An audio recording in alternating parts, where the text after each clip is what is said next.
বাংলাদেশের ঐতিহাসিক সিরিজ জয়ের আনন্দের মধ্যে অধিনায়ক মেহেদী হাসান মিরাজের কিছু সিদ্ধান্ত নিয়ে প্রশ্ন তুলেছেন বিসিবি তামিম ইকবাল। বিশেষ করে অলরাউন্ডার মোসাদ্দেক হোসাইন দলে সুযোগ পেলেও কেন নিয়মিত বোলিং পাচ্ছেন না তা নিয়ে চলছে আলোচনা।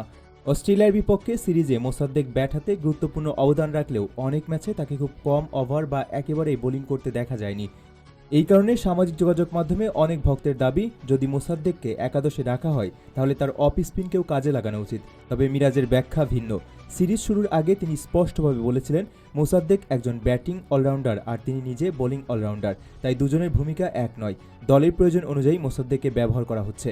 তারপরও ক্রিকেট প্রেমীদের প্রশ্ন থেকেই যাচ্ছে, যখন অতিরিক্ত স্পিন অপশনের দরকার হয় বা মূল বোলাররা চাপের মধ্যে থাকেন তখন মোসাদ্দেককে ব্যবহার না করাটা অনেকের কাছে বিস্ময়কর মনে হচ্ছে। বিশেষ করে তিনি অতীতে বাংলাদেশের হয়ে গুরুত্বপূর্ণ উইকেটও এনে দিয়েছেন।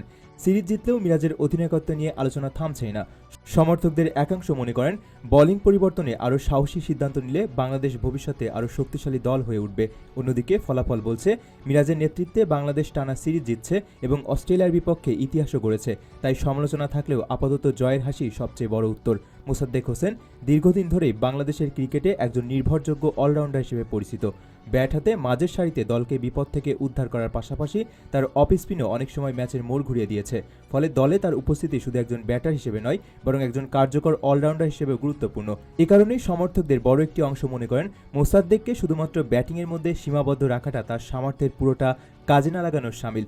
অস্ট্রেলিয়ার মতো শক্তিশালী দলের বিপক্ষে ম্যাচে অতিরিক্ত একজন বোলিং অপশন থাকা সবসময় সুবিধাজনক, বিশেষ করে যখন প্রতিপক্ষের ব্যাটাররা সেট হয়ে যান বা কোনো বলার খারাপ দিন পার করেন, তখন পার্ট টাইম কিংবা অলরাউন্ডার বলারদের ভূমিকা গুরুত্বপূর্ণ হয়ে ওঠে।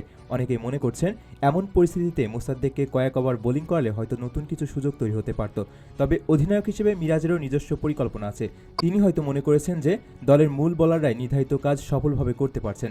নাহিদ রানা, মুস্তাফিজুর রহমান, তানজিম হাসান, সাকিব এবং অন্যান্য বোলাররা যখন ধারাবাহিকভাবে উইকেট এনে দিচ্ছেন তখন অতিরিক্ত ঝুঁকি না নিয়ে প্রতিষ্ঠিত পরিকল্পনাতে আস্থা রেখেছেন তিনি। ক্রিকেটে অনেক সিদ্ধান্তই তাৎক্ষণিক পরিস্থিতির উপর নির্ভর করে নেওয়া হয়। দর্শকরা বাইরে থেকে যা দেখেন, মাঠের ভেতরে অধিনায়ক ও কোচিং স্টাফ অনেক সময় তার চেয়ে ভিন্ন বাস্তবতা বিবেচনা করেন।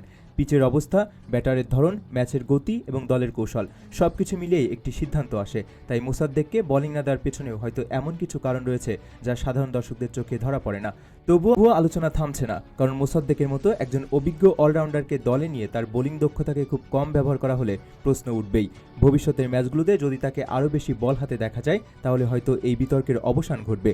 তবে আপাতত সিরিজ জয়ের আনন্দের মাঝেও সমর্থকদের কৌতূহল রয়ে গেছে মোসাদ্দেক হোসেনকে কেন আরও বেশি বোলিং করানো হচ্ছে না, আর মিরাজের পরিকল্পনায় তার প্রকৃত ভূমিকা আসলে কী।